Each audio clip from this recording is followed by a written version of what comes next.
ഹൈബി ഈഡൻ എംപിയുടെ രാജിയാണ് ഇപ്പോൾ കോൺഗ്രസ് വൃത്തങ്ങളിൽ ചർച്ചാ വിഷയം. കെപിസിസി ഡിജിറ്റൽ മീഡിയ സെൽ ചുമതലയിൽ നിന്ന് ഒഴിവാവുകയാണ് എന്ന് ഹൈബി ഈഡൻ അറിയിച്ചതോടെ അതിനു പിന്നിൽ ചില വെളിപ്പെടുത്തലുകളും നടക്കുന്നുണ്ട്. കോൺഗ്രസിന്റെ ഡിജിറ്റൽ മീഡിയ സെൽ ഇപ്പോൾ മൂന്നായി തിരിഞ്ഞിരിക്കുകയാണ്. ഒരു പക്ഷം വി.ഡി. സതീശനോടൊപ്പം നിൽക്കുമ്പോൾ പ്രബല വിഭാഗം കെ.സി. വേണുഗോപാലിനോടൊപ്പമാണ്. മൂന്നാമത്തെ കക്ഷിയായി രമേശ് ചെന്നിത്തലയുമുണ്ട്. ഈ രീതിയിൽ മീഡിയ സെൽ മൂന്നായി വിഭജിക്കപ്പെട്ടതോടെയാണ് ഗതികെട്ട് ഹൈബി ഈഡൻ എംപി ചുമതലയിൽ നിന്നൊഴിയാൻ അനുവദിക്കണമെന്ന് ആവശ്യപ്പെട്ട് കെപിസിസി പ്രസിഡന്റിന് കത്ത് നൽകിയിരിക്കുന്നത്. നേരത്തെ ഡിജിറ്റൽ മീഡിയ സെൽ കോർഡിനേറ്ററായ വിമല ബിനു അഡ്മിനായ ഗ്രൂപ്പിലാണ് മുതിർന്ന നേതാക്കളെ ഉൾപ്പെടെ അധിക്ഷേപിക്കുന്ന ചാറ്റ് നടന്നത്. ഇത് വലിയ വിവാദമായതോടെ കെപിസിസി ഡിജിറ്റൽ മീഡിയ സെൽ ചുമതലയൊഴിയാൻ ഹൈബി ഈഡൻ എംപി സന്നദ്ധത അറിയിക്കുകയായിരുന്നു. മുതിർന്ന നേതാക്കളെ അധിക്ഷേപിച്ചുള്ള വാട്സ്ആപ്പ് ഗ്രൂപ്പിലെ ചാറ്റ് പുറത്തുവന്നതോടെ ഡിജിറ്റൽ മീഡിയ സെൽ പ്രതിക്കൂട്ടിലായിരിക്കുന്ന വേളയിലാണ് ഹൈബി ഈഡൻ പുറത്തേക്ക് പോകുന്നത്. മുതിർന്ന നേതാക്കളെ അധിക്ഷേപിക്കുന്നതിന് നേതൃത്വം നൽകിയത് വിമല ബിനു ആണെന്നതാണ് ആക്ഷേപം. കെ സുധാകരനെ അധിക്ഷേപിക്കുന്ന വിമല ബിനുവിന്റെ വാട്സ്ആപ്പ് ചാറ്റ് പുറത്തു വന്നിരുന്നു. ഇലക്ഷൻ 2026 VDS എന്ന വാട്സ്ആപ്പ് ഗ്രൂപ്പിലെ ചാറ്റുകളായിരുന്നു പുറത്തു വന്നത്.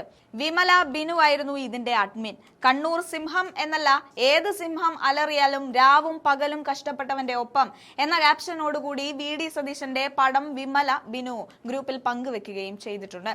റോജി എം ജോണിന്റെ ഫേസ്ബുക്ക് പോസ്റ്റിന് താഴെ അധിക്ഷേപത്തിനും ഈ ഗ്രൂപ്പിൽ ആഹ്വാനം ചെയ്തിരുന്നു. നിയമസഭാ തെരഞ്ഞെടുപ്പ് കഴിഞ്ഞ പശ്ചാത്തലത്തിൽ സ്ഥാനമൊഴിയുന്നുവെന്നതാണ് കെപിസിസി പ്രസിഡന്റിന് നൽകിയ കത്തിൽ ഹൈബി ഈഡൻ പറയുന്നത്. എന്നാൽ മുഖ്യമന്ത്രിയെ ചൊല്ലിയുള്ള ചർച്ചയിൽ ഡിജിറ്റൽ മീഡിയ സെല്ലിന്റെ ഭാഗമായുള്ളവർ ചേരിപ്പോരിലേക്ക് മാറിയതോടെയാണ് ഹൈബി കളം വിട്ടത്.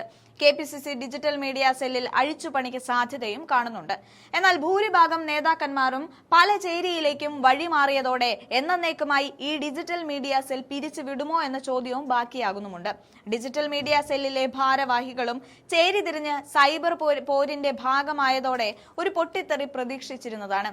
അതേസമയം സ്ഥാനമൊഴിയലും നിലവിലെ വിവാദങ്ങളും തമ്മിൽ ബന്ധമില്ല എന്നതാണ് ഹൈബി ഈഡൻ വ്യക്തമാക്കുന്നത്. ഹൈബിയുടെ കത്തിൽ കെപിസിസി ഇതുവരെ അന്തിമ തീരുമാനമെടുത്തിട്ടില്ല. പഞ്ചായത്ത് തെരഞ്ഞെടുപ്പിന് തൊട്ടു മുൻപാണ് Hibi Eden digital media cell ചുമതല നൽകിയത്. ഡിജിറ്റൽ മീഡിയ സെല്ലിന്റെ പ്രവർത്തനത്തിന് കൂടുതൽ സമയവും ധാരാളം പണവും ആവശ്യമുണ്ട്. ഹൈബിക്ക് നിലവിലെ സാഹചര്യത്തിൽ ഇത് രണ്ടും സാധ്യമാവാത്തതിനാലാണ് സ്ഥാനമൊഴിയുന്നത് എന്നതാണ് അദ്ദേഹവുമായി അടുത്ത ആളുകൾ നൽകുന്ന വിവരം. നേരത്തെ നിയമസഭാ തെരഞ്ഞെടുപ്പ് ഫലം വരുന്നതിന് മുൻപുള്ള കോൺഗ്രസിലെ മുഖ്യമന്ത്രി പോര് പൊട്ടിത്തെറിയിലേക്ക് കടക്കുന്നുണ്ട്. അതിന്റെ പ്രതിഫലനം പാർട്ടിയിലെ പല വേദികളിലും പ്രകടവുമാണ്. അതിന്റെ ബാക്കി പത്രമാണ് മുതിർന്ന നേതാക്കളെ അധിക്ഷേപിച്ചുള്ള വാട്സ്ആപ്പ് ഗ്രൂപ്പിലെ ചാറ്റിലേക്ക് വരെ കടന്നത്. അതേസമയം മുതിർന്ന നേതാക്കളെ അധിക്ഷേപിക്കുന്നതിന് നേതൃത്വം നൽകിയ വിമല ബിനുവിനെതിരെ നടപടി ഉണ്ടാകുമെന്നത് ഉറപ്പാണ്. കണ്ണൂർ സിംഹം എന്ന് അറിയപ്പെടുന്നത് കെ സുധാകരനാണ്. മുഖ്യമന്ത്രി പോരിൽ സുധാകരൻ പിന്തുണച്ചത് കെ.സി. വേണുഗോപാലിനെയാണ്. അതുകൊണ്ട് തന്നെ വിവാദങ്ങളിൽ ചേരി തിരിഞ്ഞ് നേതാക്കന്മാർ പടവെട്ടുമ്പോൾ തലപ്പത്ത് നിൽക്കുന്നത് തലപ്പൊക്കമുള്ള നേതാക്കന്മാരാണ്.